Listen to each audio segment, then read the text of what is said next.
Hey everybody, how you doing? It's my pleasure to announce that my friend is back. Author Jameis1of1 is back specifically to talk about the derangement syndrome that has gone on with some members of the media. And well, I should say specifically, I know some people don't like this designation, but I believe now people are beginning to see things my way, the white media. And how you doing, Arthur? Really good, really good. Happy to be here. Back at you, definitely. And tell us what, from your perspective, is going on with some reporters at the USA Today. And I say this because Jared Bell is a friend of mine, good friend, who, if I could afford him, I would yank him from Gannett. But one day I may be able to before he retires. Hear that? So, but it is very important to get this out there, and I've taken up this issue before. I don't want to be too little bit about that, but if you remember, I talked about another fellow, Jim Gabbard, way back. Okay, so here we go again, folks. Let her rip, author. Yeah, so the USA Today is one of the outlets that has always kind of been extremely negative with Jameis. It began back with a 2012 story. The story was actually written up later, but it was about an occurrence in 2012. It was Tom Pelissero, Rachel Axon, and Jim Corbett writing for the USA Today, and really it was Axon's article, Rachel Axon. Jim Corbett's the same guy that wrote a very racist piece about Cam Newton that I outed in the website of the San Francisco Chronicle. Just want to get that out of the way. That was in 2011, folks. What Jim Corbett did, Arthur, was he wrote that he basically took every black quarterback and compared him that those persons to Cam, but without saying they were black, and said that Blaine Gabbert played in a pro-style offense when everyone who knows football knows he played in a spread offense in Missouri, and tried to make Blaine look like, well, hey, the second coming. I thought, well, they get paid to do this. And so I wrote a counter piece. And when I saw Jim at the NFL red carpet, I said, hey, Jim, remember that hit piece that was written about what you did? He goes, yeah. He said, yeah. I said, that was me. So that's how I roll. Yeah. And so the first article I found with Axon, Rachel Axon, she did one, and the title of it was Jameis Winston stopped by police at gunpoint in 2012. The article then went on to talk about how Winston could face code of conduct violations and said that he was hunting on campus. So later on, the USA Today had to retract that, issue kind of like a public apology, saying that, one, Jameis wasn't hunting on campus. He had not violated any conduct violations, nothing like that. And my issue also was just the title of the article. Imagine that exact same thing happening this year to say, Spencer Rattler or another quarterback. The title would be totally different. It wouldn't frame Jameis as some sort of thug that, was held at gunpoint for doing something wrong. When it came out later, he had done nothing wrong in the situation whatsoever. The title nowadays probably would be more like, you brought up the race issue. It would be more like, white cop pulls gun, on innocent quarterback or innocent student or innocent African-American or whatever, because Jameis had done nothing wrong. Yeah. But they spun it in such a way to sort of paint Jameis out as a thug, and then later had to retract that and apologize. So the USA Today and I have always kind of had, sort of a rivalry. In Tampa, there were some good media members in Tampa, but the guy that worked for the USA Today covering the Bucs, Luke Easterling, he couldn't stand me right from the get-go. And I never even put two and two together at the beginning. And then I realized, oh, wait a minute, he's USA Today. This makes sense. But he blocked me early and always had a fit. So anyways, now, I'm dealing with the New Orleans media. And honestly, they've been great. Like almost everybody in the New Orleans media that I've interacted with, and I've interacted with almost all of them, they've been fantastic. But what seems to have happened is, okay, so the guy, people wondering online too, they're DMing me and stuff. Who are you going to war with? It's John Sigler from Saints Wire, USA Today. So what seems to have happened is Sigler just lost his mind.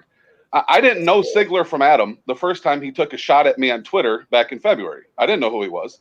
But somebody alerted me to the fact that he was taking a shot at me. I went and checked it out, and I saw his tweet. He insinuated that I was a bad human being for defending Jameis, for having a quote unquote bizarre Twitter account.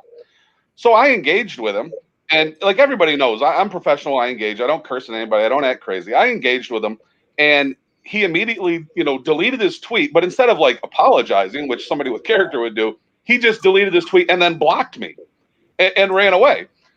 I mean, it was a bizarre exchange. It was a very bizarre exchange. Then a few months later, and the New Orleans media, they're starting to sort of understand the way I am. I don't play favorites. In the Bible, it talks about how God is no respecter of persons, and that's kind of the way that I try to act towards everybody.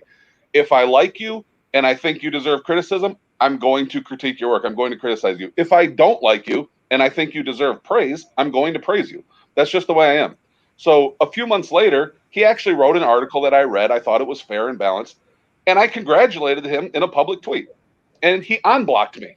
So, I mean, that right there, this is a lot of times what thin-skinned people do, right, with inferiority complexes. They'll block you and run for the hills if you critique their work that they can't, in a way they can't refute. And then they'll unblock you if you praise them because you think, no, he's on my side now. But they need to realize that's not the way I am. I will both critique and praise you one day after the other, just depending on the work that you do. Anyway, so another month goes by, and of course, John Sigler had unblocked me. Another month goes by, and one of my followers on Twitter, they alert me, and they're like, he's going after you again. So I follow the tweet. I go over there, and he's taking shots at me, to somebody else without tagging me, of course, so I won't see it. But one of my followers alerted me, and I again, of course, engaged with him. Once again, he blocks me and runs away. And so I don't know what to make of the guy. However, despite all of that bizarre, history between us, Cade Kistner, who also works for the USA Today for Saints Wire, he gets a hold of me and he tells me that John Sigler greenlit an interview with me, and they want to publish it as a print interview in their USA Today Saints Wire site, and it's going to be just like the one they did with Demario Davis. And Cade sent me a link to the interview with Demario Davis. I read it. It was fantastic. And so I said, okay, that's great. I'll do that. So Cade sent me over 6 questions, good questions, and I answered every one of them, sort of long form. And it was a fantastic interview. However, it was supposed to be published before the Packers game, the opening game of the year, because the whole interview sort of is like, my thoughts on Jameis and what's going to happen this year, and sort of the differences between now and in the past, blah, blah, blah. And it's all supposed to come out.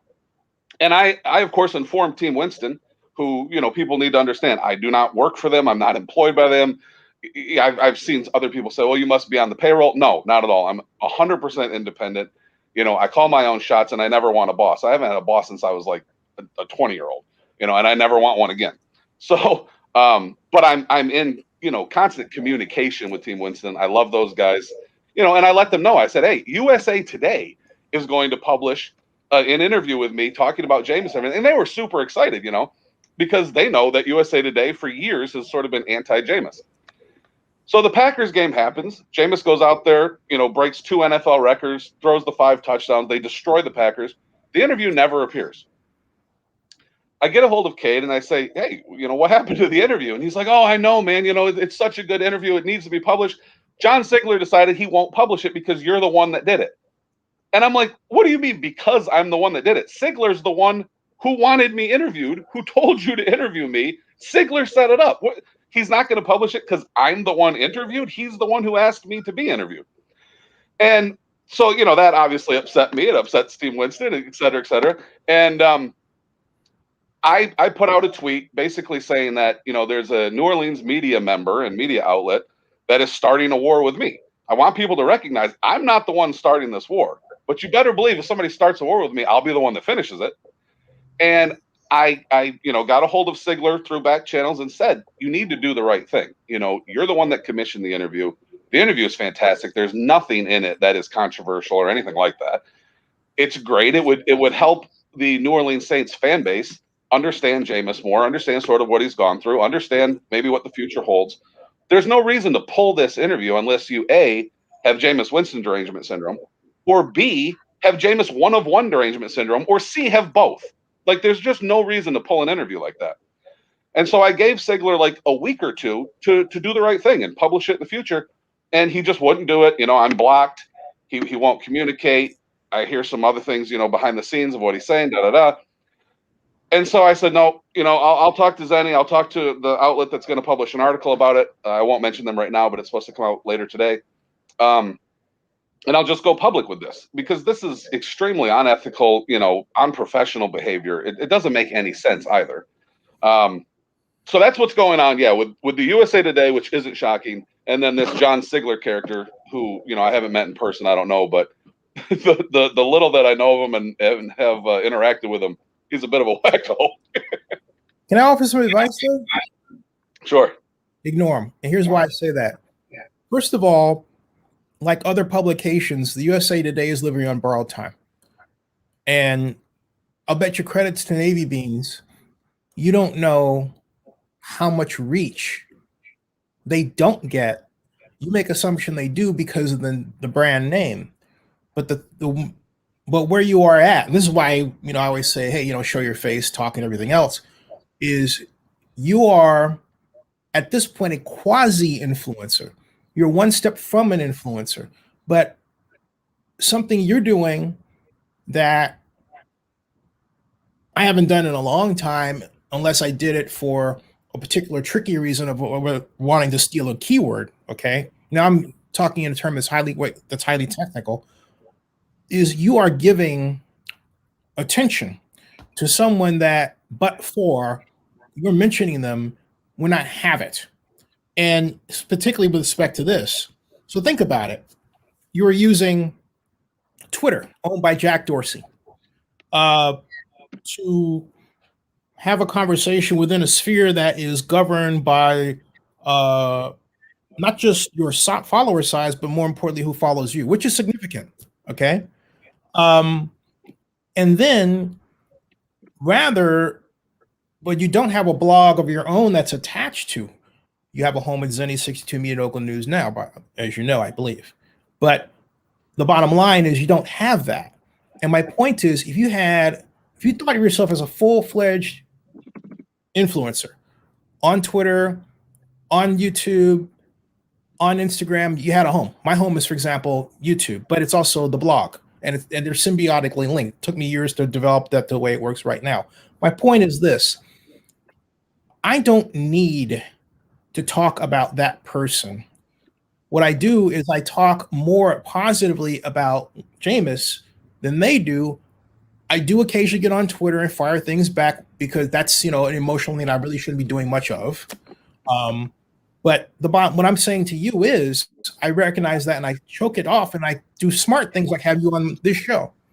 But you, my friend, are really a person who should be a full-fledged influencer, and then you don't have to worry about mentioning other media. You see what I'm getting at? And, yeah, I do. And in doing that, and Arthur, I'm going to say one thing. The main problem, and I talk about black media and white media, but the main problem with black media is that I'm assuming, I guess are you African American? I don't speak on that. I like to let people guess. Well, I mean, it's important mainly for what I'm about to say, because my point is that the reason why I say that is because, or I ask that, is because we have a habit of not building our own platforms and using something a white person made, like Instagram or something that's familiar, or Facebook. And we quite literally are and I'm saying this deliberately, slaves to that term of service that's set up, rather than what I've experienced, which, for example, I was Zenny62 on Twitter, but President Trump apparently didn't like something that I was putting out there, and neither did his trolls. And they accused me of what's called platform manipulation, which I was not doing, and basically suspended that account. It's still suspended, even though I said, why are you suspending my account? And they said, well, you're using, multiple Twitter accounts. And I said, wait a minute. Okay, so, and I've actually blogged about this many times. I said, if you go to YouTube, if you go to Google and you type multiple Twitter accounts, do you know what the number one result is? It is a help page on Twitter telling you how to set up multiple Twitter accounts, allowing you to do so. So why would you guys suspend my account for something that you allow people to do? And it's in writing, and it comes up #1 on your website. Okay? Mm-hmm. So technically, I could sue them, for attempted defamation of character. Why? Because at one point, Zenny62 had over 1,200,000 followers. It was clocking in at 165,000 when they suspended it. Why so many followers? I didn't buy them. What happened was I was experimenting with the kind of a hashtag combination on social media, and these people, I believe in Russia at the time in 2012, decided they would basically use my account as an anchor. Next thing I'm getting 60,000 new followers a day. Okay, that's how that happened. Did I know it was coming? Nope, didn't. I just hit the jackpot. My point is this: but you have to recognize that. What did I do?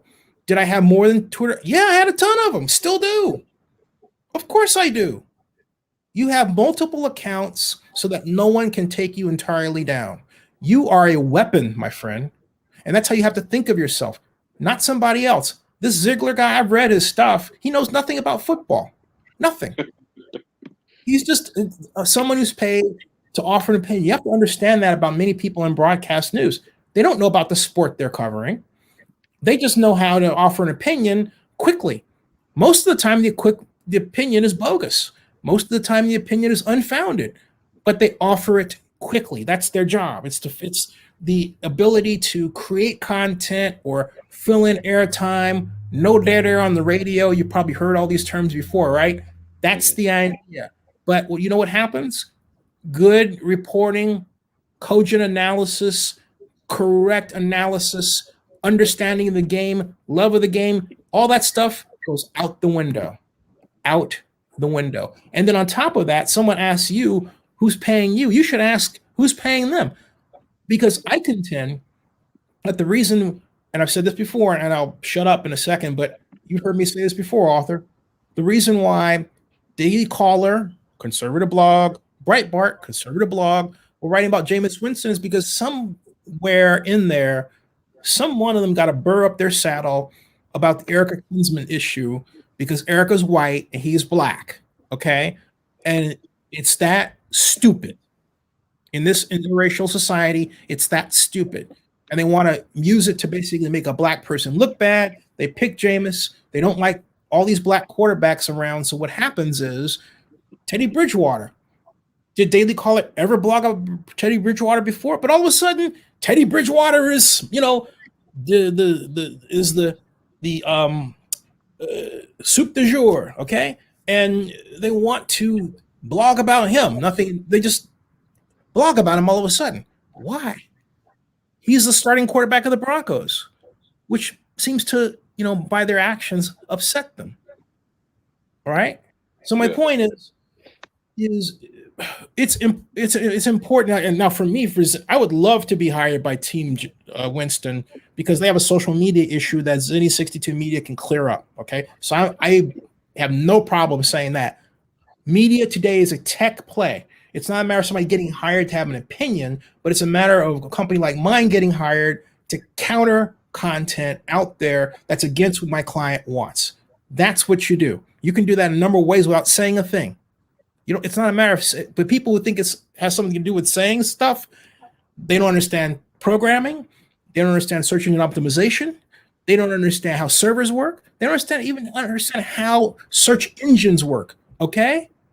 They don't know. This is a highly technical business, but you got a lot of bozos around that have no idea what they're doing. And they go back to the 20th century approach of, well, you must be hiring, having hired by somebody to maintain an opinion. That's not it. It's not it at all. It's not it at all. So I just want to say, my friend, you need to be an influencer. You need to take off the shackles, if you will, and just go forth and hammer like Thor.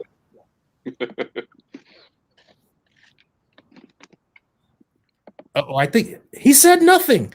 No, don't do that. I don't want a silent guest. I didn't mean to scare you, brother. No, I like it. I mean, honestly, I did have 2 different offers to have my own show. One of them, was just going to be the Jameis1of1 show. I didn't really like that. There's another one that is sort of in the works. We've developed like the first 3 episodes. We got a pilot. I have some outlets, pitch it to and stuff like that. But a lot of it is just my time and what I can do. Like I said, we've got like 3 episodes ready, but I'd like to have a lot more than that because I just don't know how much time I have on my hands to be able to sort of keep it rolling. It doesn't make sense to put 3 episodes out and then go dead for 3 months. I'm a very busy guy, so I'm trying to do it. But it would be a lot of fun. The show that I sort of created with the help of another, along with a former NFL player, it's super original. It's super original. Like there's nothing like it out there.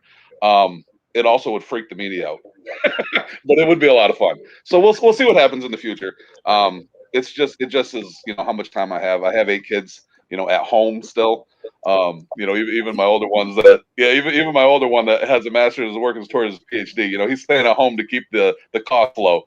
So I have my children, but I've got 8 of them at home. So yeah, it just depends on what the future holds, and God's will be done. Are they podcasts or are they video or? It'd be both. It'd be like YouTube, Instagram, video, audio. It's all set up for everything. It's really just a matter of me saying let's go. I really highly encourage you to do so because there are a lot of unnamed fake burner Twitter accounts and social media accounts. And hey, get this, author. Do you realize that it was revealed earlier this week, and this is actually on oaklandnewsnow.com. All you have to do is type Facebook, okay? Or type troll, okay? Or type Facebook troll. But you will learn that the Philippine government has been, get this, they've been financing the creation of troll accounts in social media. You hear what I said? Yeah. Philippines government. So there are senators who want a probe launched of why this money is being spent. Hear what I say. This isn't speculative. In other words, we think this might happen. This is happening. You have governments. We know about the Russian government, the Philippines government. Who else? United States. What is going on with this country where we have media that's produced to manipulate us to think a certain way? And I say that because how do you know that some of that effort doesn't include something negative about Jameis Winston?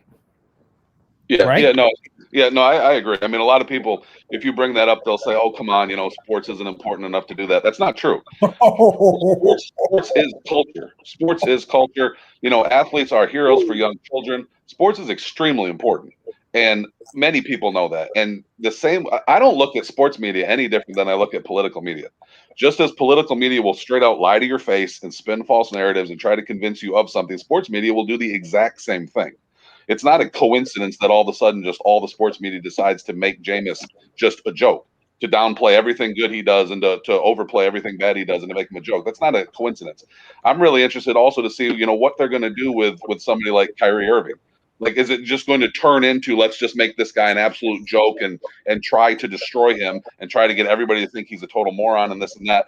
And I'm not even defending anything Kyrie says, but still, the media picks favorites. They create villains. They create heroes. It's all just a game. It's all entertainment. And most of the people that are talking about sports, they're actors. They're paid actors, propagandists, etc. So, yeah.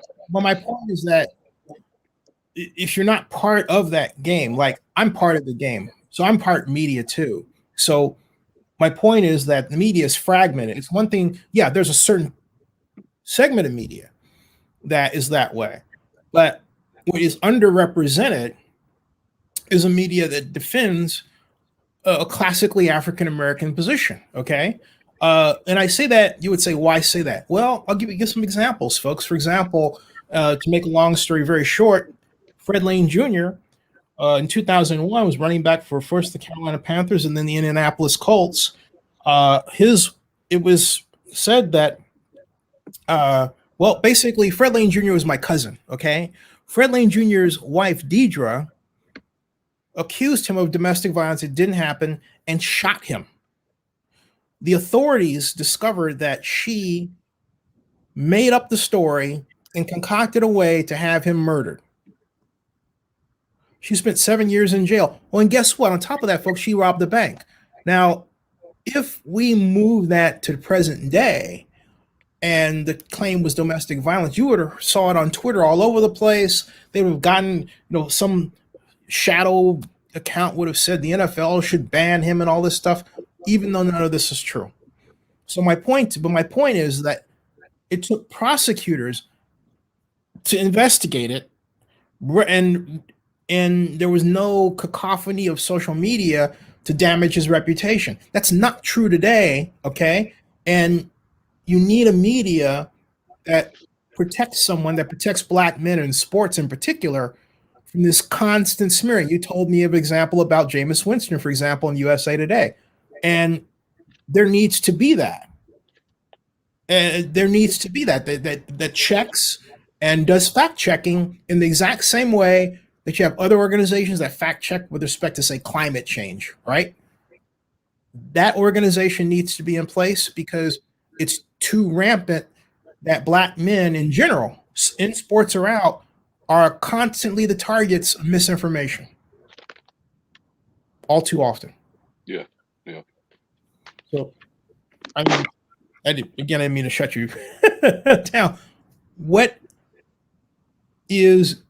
Are you aware? Do you see Mr. Ziegler work today, by the way? No, like I said, I'm blocked. I mean, I can open them in a private window and see, but I haven't checked them out. No. I didn't go to his Twitter account. I just happened to see it. I don't know how it popped up in my face, but actually it was asking if Sean Payton had broke Jameis Winston by fixing Jameis Winston. In other words, this song that I think is ridiculous, but the whole point is, is it good that Jameis Winston isn't taking these reckless shots and everything? And I think the wrong question is being asked here. I think, is it that Jameis Winston basically had 5 years in bad offenses, and finally he's an offense that's well designed, that pays attention to precision passing to a degree, not quite to the degree that I want, but it's better than what he was in, and has a more varied attack mixed with a power running game. Is it maybe that he's just in an offense that is competently designed as opposed to what he was in? What say you? Oh, yeah, I've always sort of laughed at the whole fix Jameis narrative, that there was nothing to fix. What needed to be fixed was the surroundings, the situation, the system. It isn't any different than, Baker Mayfield in Cleveland. He's not a different quarterback now than he was with Todd Monken and Freddie Kitchens. He's in a better situation. He's got better players around him. The system is more designed for him. He's living off the running game and play action passing, etc. He's not a different guy. He doesn't have new skills. You know what I mean? And Jameis, anybody who just watched the tape, Kurt Warner would speak about this many times, how, when he watched the tape, Jameis was making better reads and better throws routinely than 90% of the quarterbacks in the NFL. Mm-hmm. So Jameis has had the talent to, be an NFL quarterback and to be a Super Bowl winning NFL quarterback since he was at Florida State before he got into the NFL. I mean, people will laugh at that, but Peyton Manning, who was a shell of himself and threw way more interceptions than touchdowns, something Jameis has never done, won a Super Bowl in 2015. So, a competent quarterback in the NFL can win a Super Bowl in the right situation. So the issue hasn't been fixing Jameis. It's been fixing the situation around him. And we're seeing that now just with, yes, they have a run game. They have a better offensive line, although I think the loss of McCoy is way bigger than what people thought it was. But, yeah, no, I understand now people are upset. When Jameis was putting up crazy numbers in losses, it was always stats are for losers. It doesn't matter. Now, Jameis is extremely efficient. He's leading the entire NFL in touchdown percentage and is 8th in total QBR. But the numbers, as far as the counting stats, yards, aren't jumping off the page at you. And everybody's saying, oh, well, now he's broken again in a different way. Jameis can't win for losing with these people. Whatever he does, they're going to complain. They're going to find something to poke at. If Jameis wins a Super Bowl, they'll still probably say, well, that was Peyton. Sean Payton did that. Like, I don't know that there's ever going to be a day that comes until if and when Jameis stands on a podium in Canton and gives his speech wearing a gold jacket, where people will just admit, yeah, Jameis was legit. Like, people just have a hatred for this kid. It's ridiculous. Well, not here. And I think that as a person who has specialized in blogging about him and video blogging, there will always be an effort to tell the other side. All I'm saying is for those people out there who want to be allies, do it. Not just come on this show, but also write a piece. Write an opinion piece that you want me to post, because it goes all of the posts that I put out go all the places that the other people posts go to, including wire services if I choose to do so. So that's just not that's really the skinny of it. I don't know. Do you know Rob Littall of Black Sports Online? Yeah, I've dealt with him a little bit. Yeah. Where is he on all of this? Because I don't avoid his thing. I like what he's doing from a technical standpoint. I just don't pay as much attention to it as I have time to. But where is he with the Winston issue? I've always kind of looked at him as just sort of like a TMZ type thing, where he sort of looks for the negative on whoever and just kind of publishes it and is trying to get clicks. So he's made fun of Jameis. He's taken shots and things like that. I'm not like a fan of the guy, but he does what he does. He's trying to get clicks, and I understand it. I mean, that's the thing with media. Like, I get it. They're all scratching and clawing and trying to get clicks and trying to make money and trying to make a name for themselves. My issue is just when they are flat out, spinning false narratives, misquoting people, lying to their audience. That's what I critique. If somebody's just trying to be funny, I mean, for example, the Barstool guys, a lot of times they're just trying to be funny, and people will want me to get mad at them, but they're comedians. Like, that's what they're doing. That doesn't bother me. When they put out something funny about Jameis, that doesn't upset me at all, because it's just what they do. But when somebody puts themselves off, pushes themselves out there as a credible journalist, somebody who's fair and balanced, and I can see, the false narratives they're spinning, that's what upsets me. But you're telling me that Black Sports Online basically isn't really backing black folks? Well, not Jameis. I've never seen them really back Jameis. No. I mean, wow. But what's he doing? Because now it's like a Black Sports Online, a unique take on sports. And say maybe he's thinking that he's doing it from, like, Kate Nolan announces that she's no longer with these PSPNs. That's a headline. But then if I go, he's got Patriots players were upset Bill Belichick endorsed Donald Trump in 2016 election. Yep. And NBA players won't get paid if they miss games for not being vaccinated. Florida man goes viral for battling alligator with trash can and winning. That's got nothing to do with sports, unless you consider alligator fighting a sport, which I consider stupid. Nick's Dwayne Bacon. Let me show you what I'm reading here, folks. I'm sorry, I'm not using the magic of StreamYard. Shame on me. Beat me with a wet noodle. Here it is, folks. Yeah, there's Black Sports Online. Wait a minute. Right, they actually don't beat me with lemon. I knew my mom wouldn't like it. There it is. Okay, that's Rob's thingy. And then he's got what else? Oscar De La Hoya responds to Dana White, who said he faked the COVID and called him a crackhead. Le'Veon Bell's sixth baby mama, Golden Blondie, catches his new girlfriend, Jao Rain's fourth, stalking her from fake page. Project Pat on why Drake's dad as a made man comes to Memphis. William Atkinson arrested after attacking his wife and lover, FaceTiming him during intercourse. Wow. Stage Steele calls ESPN a sick and scary company for making her get the vaccine. She could have quit, but didn't want to give up her check. This stuff is funny. Yeah. Ray Namsky explains how it's her husband's idea. She sleeps with other men while he stays faithful.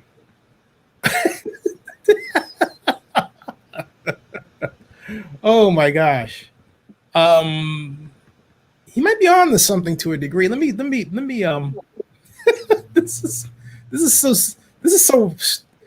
this is so hilarious and stupid. I mean, let's go up here and see if we can do a search. Oh, there it is. Not easy. And let's search for Jameis Winston and see what we find. Well, there we go. Jameis Winston, search. We wait. Hopefully not long. Hopefully his website's better designed than that. We get something. Oh, Jameis Winston named Week 1 starter for the Saints. There you go. Jameis Winston humps to techno music. You know about that one. Yeah. It's the tackling dummy thing. Jameis Winston goes viral for his very professional first press conference at Saints training camp, which I thought was stupid. Anyway, he's got the usual. He's basically affecting the white media point of view about Jameis Winston, but he's a black guy. Wow. I don't know if that actually works. I know this doesn't work revenue wise all the time. And the reason why I know it doesn't work, folks, is because if you want to make money online, you have to specialize in looking for something that a few people have written about that's breaking news. For example, Frank Somerville. My friend Richard Lieberman broke the story about him being suspended a week ago Friday. And there was only one person that actually echoed it who has mainstream media reach, and that's me. So what happened? It went viral. My company really benefited a lot from it and just kept pumping it out there for as long as it lasted. That's how you do it. But when you have what Rob is doing, which is basically what everybody else is doing, you become crowded. Okay. And what happens is that you kind of lose your steam. And so I would never approach my media just as advice like Rob is doing it, because you might hit something once in a while if you're first, but most of the time you're going to be running with the other wolves and you're not going to make what you think you're going to make. Just saying. I'm not saying that he's not doing well, but because he's been around doing it for a long time. He's got on TMZ, but there's a better way. And I'm saying that to anybody who wants to tell a different story about Jameis Winston. Hint, hint, author.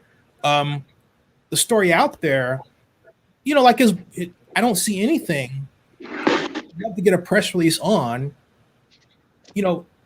his in the New Orleans community, right? I don't see as much of that as I'd like to.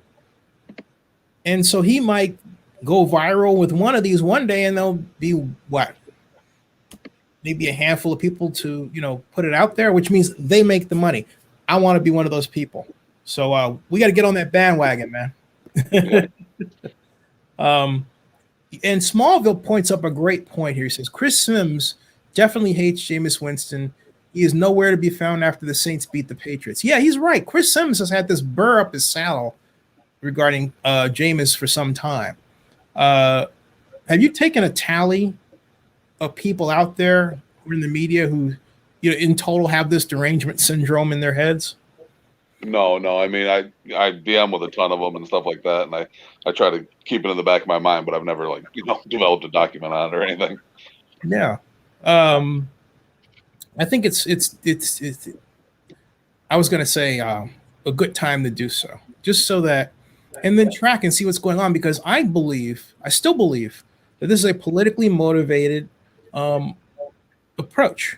And I think there's something about Jameis Winston and race and the public dynamic that there's some media companies that are trying to glom onto and take advantage of.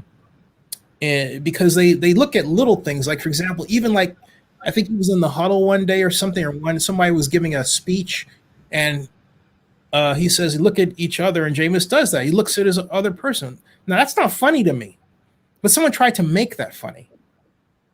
And I'm thinking, why is that funny? You know what I mean? Stuff like that. It's like, why is that funny? You're supposed to be looking at each other. Yeah, fine. Big deal. Anyway, what say you? I think I've unintentionally said more than you have, and I didn't mean to make you speechless. Now you're mad at me. Don't be mad. That's all right. Check your DMs real quick on Twitter. Check my what? Check what? Your DMs on Twitter real quick. Your voice went out. Check what? Your DMs on Twitter. Oh, okay. He's got the. I see. Okay. I know. Okay, here's the thing, though. I mean, I know that you've had a lot of problems with unethical and unprofessional members of the media in Tampa. Have you had better experiences with the Saints media? Yeah, I really have. I mean, Sigler's an outlier. I'll say, other than him, I think there's only 2 other media members in New Orleans that have ever blocked me. And I'm not going to name them because, this interview isn't about them. One of them was just sort of anti-Jameis from the start and was kind of spinning the narrative, Jameis shouldn't be signed by the Saints in the first place, blah, blah, blah. And I got a hold of him. I gave him some sort of behind the scenes, details, background, and he started just praising, Deshaun Watson and talking about how the Saints need Watson. Well, then some news comes out on Watson, and I just said, you still feel the same way, and he blocked me, and now he won't talk to me. So, he's a goober. I'm not going to mention who he is. I don't want people to not like him, anything like that. But he's a goober. He knows who he is. Hey, by the way, on Deshaun Watson, I want everybody to go to oaklandnewsnow.com, type Deshaun Watson, and then look for where I tell you that the majority of lawsuits are bogus. All right? And there's some very important people that have looked at my post and it has changed their approach. And that's all I can tell you, because no media outlet has actually went through these lawsuits with a fine-tooth comb and looked at them from the perspective, for example, hey, for the dates that are mentioned, did the states actually allow you to do massages when they were telling other massage therapists to close because of COVID? You know what the answer is? No. So were they operating against the law? You know what the answer is? Yes.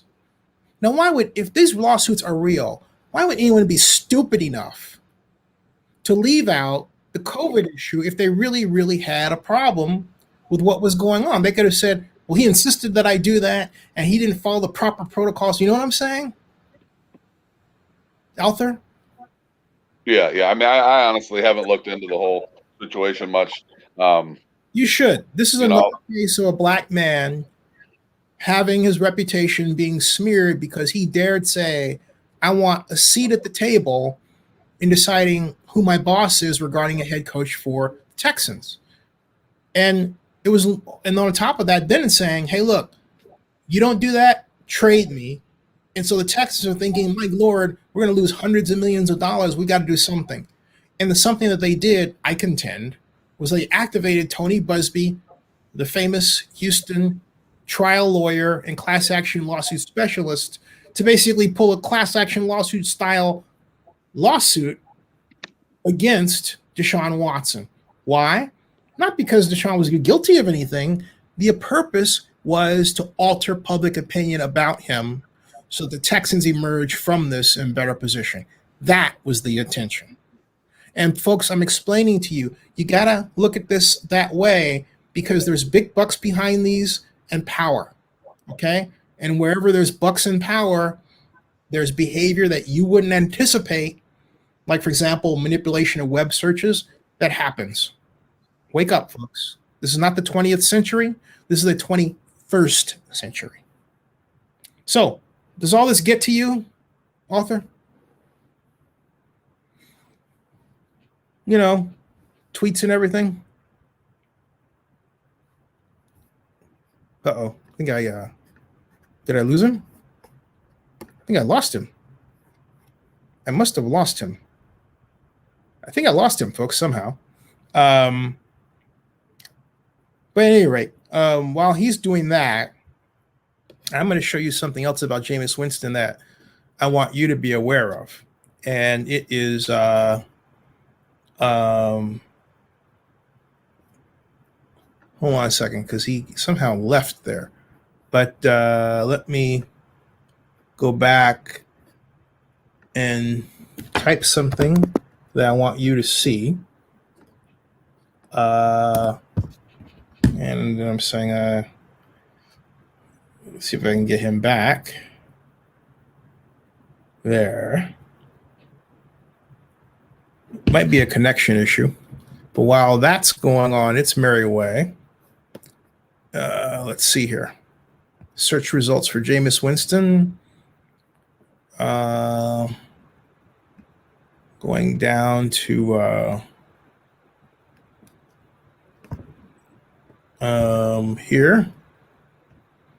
Jameis Winston raises questions. This is my author. There's Ira Kaufman. Where I'm at, folks, let me show you. I'm at this is Zenny62. This is Oakland News Now. Right here, okay? All right. That's where I'm at. And what I'm doing, this is the not Oakland News Now, I'm sorry. This is Zenny62blog.com. All right. And then where I'm going down here, is you can see the coverage that I've offered. I said Jameis Winston's Uber groping story is BuzzFeed's Tali Ansari's fake news rather. And but the one that I want you to really pay attention to is involves, and you can see where I've broken down certain plays, for example. All right. Been very critical of how Jameis was not how well. There's Terrell Owens on Jameis Winston's future praising him. This was at the Night of Wonder Stars Oscar party.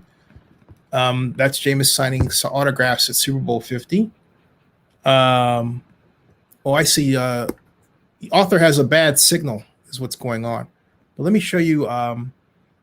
And this is my interview. That's Jameis Winston, Radio Row.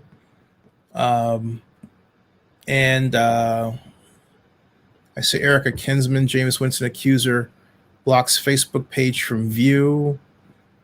I had another one here that I wanted you to see regarding Winston and Kinsman. So let me do this way. I'll just type Kinsman like that. And we'll get what we get. Regarding Erica Kinsman. What I'm looking for is actually what I consider to be a definitive analysis of the case, okay? And, here it is. Erica Kinsman's Facebook, I says, this is the party girl, the hunting ground ignored. I talked about the counterclaim here.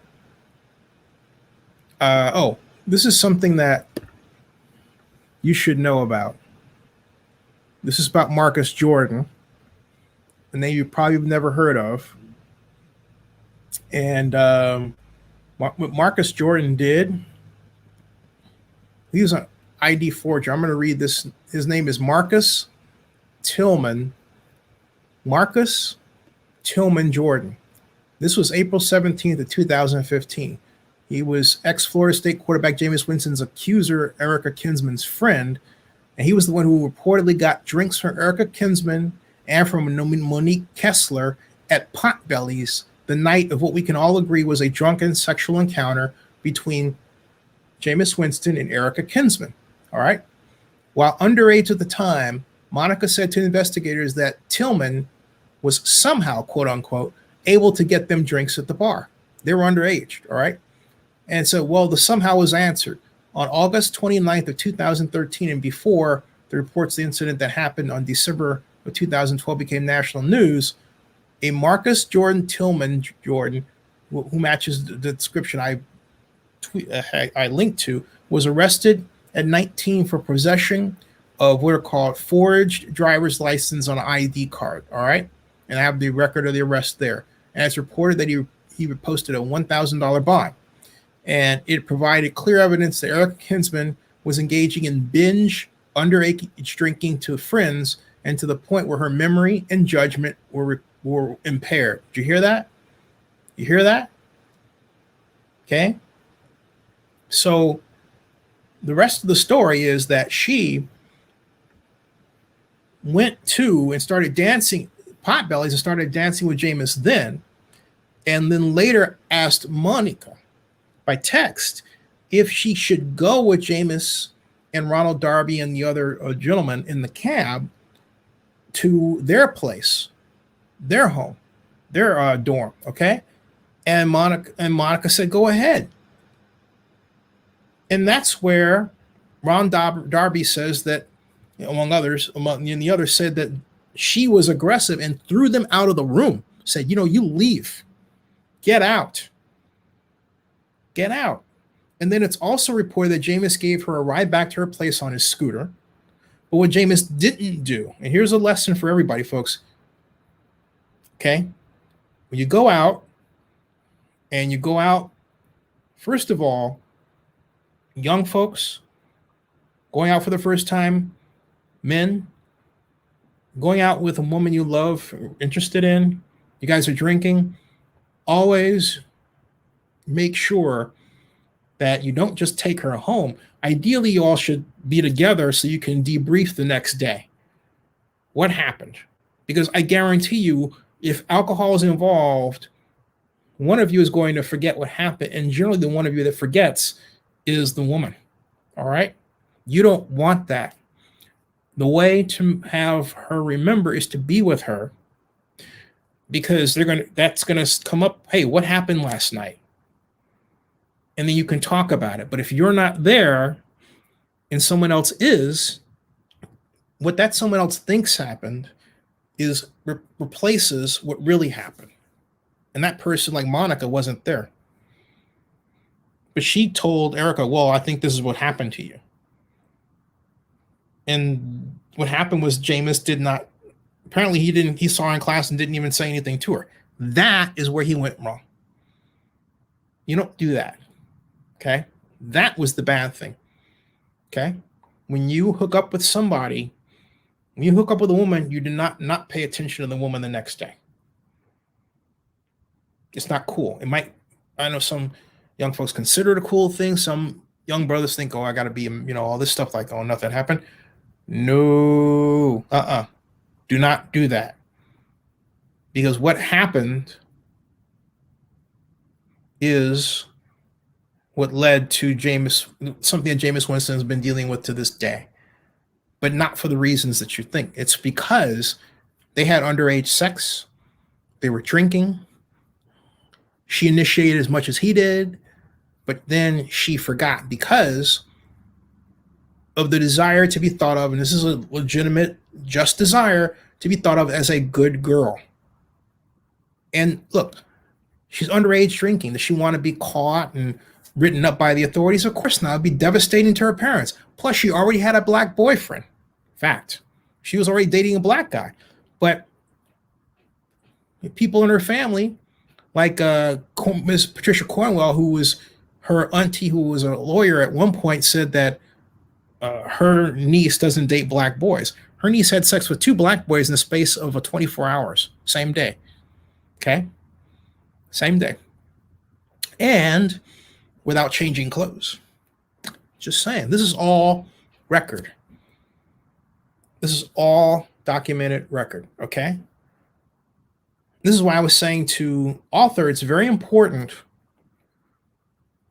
for the truth to come out, but it's also very important that there be a fact checking so that black men don't get caught up in false narratives and lies told by others who may not like that they're in a interracial relationship and all these other things that you would think someone wouldn't care about today, because there's so many interracial relationships, but sadly they do. And then, of course, there are people who don't have that problem. They just enjoy lying about people. You have people who are like that. You've got to protect yourself. Okay? So if you are going to go out drinking, which I don't recommend, by the way, but it's common. Okay? It's common. And you're doing it with a girl, make sure you all stay together. If you don't want to get drunk, you know what you do? Take vitamin B. Take vitamin B with that alcohol. And take 3 times water to 1 part alcohol. Don't get drunk. All right? Don't get drunk. A lot of folks, my friends in my generation, hey, going out and having cocktail was part of the idea of meeting a woman and getting married. You're watching this, you know that's the case. Okay? If you don't, you're learning something. It's different today, I think. But the principles remain.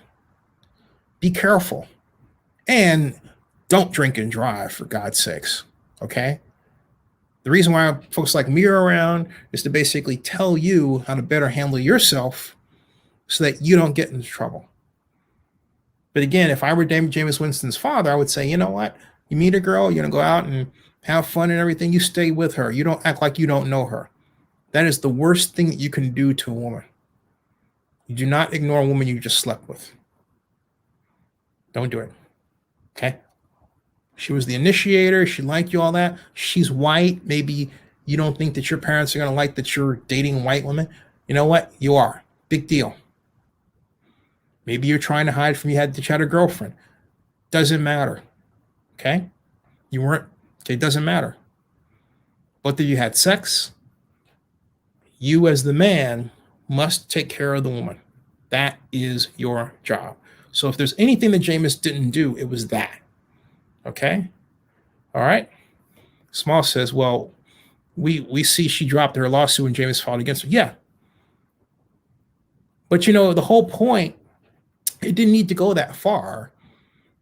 It could have been stopped right when it happened.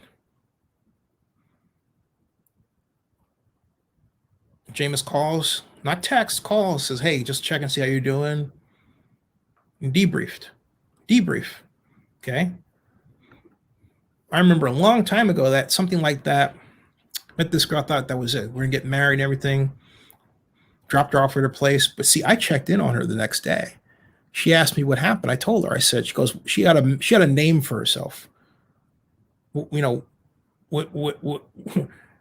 was I bad Susan? I thought, well, what? You mean that has a name? She goes, yeah. This was typical for her. So I said, are we still going to the Cal game? No. Are we still spending the weekend together? She said, no. I was heartbroken. Okay. But you know what? I checked in that one thing I did that was right is I checked on her. I dropped her off, got a few hours sleep, called her to check on her. Okay. Did I like the outcome? Yeah. You know why? Because I got right up front what I should know rather than not checking in at all. You see what I'm getting at? Rather than not checking in at all. So check in. Don't treat women like that. All right. Okay, folks. I think author is gone. Let me see this. Smallville says the entire cast of Good Morning Football in the NFL: Willie McGinnis, Michael Robinson, Chris Sims, Mike Pereira, Stephen A. and the County ESPN all hate Jameis Winston. Wow. I'm surprised Willie McGinnis does. But to check on that one. He says we got that one. All right, folks. Hey, thanks a lot for your time. Subscribe to Zenny62 and bookmark oaklandnewsnow.com, and that ends this broadcast. We'll see you.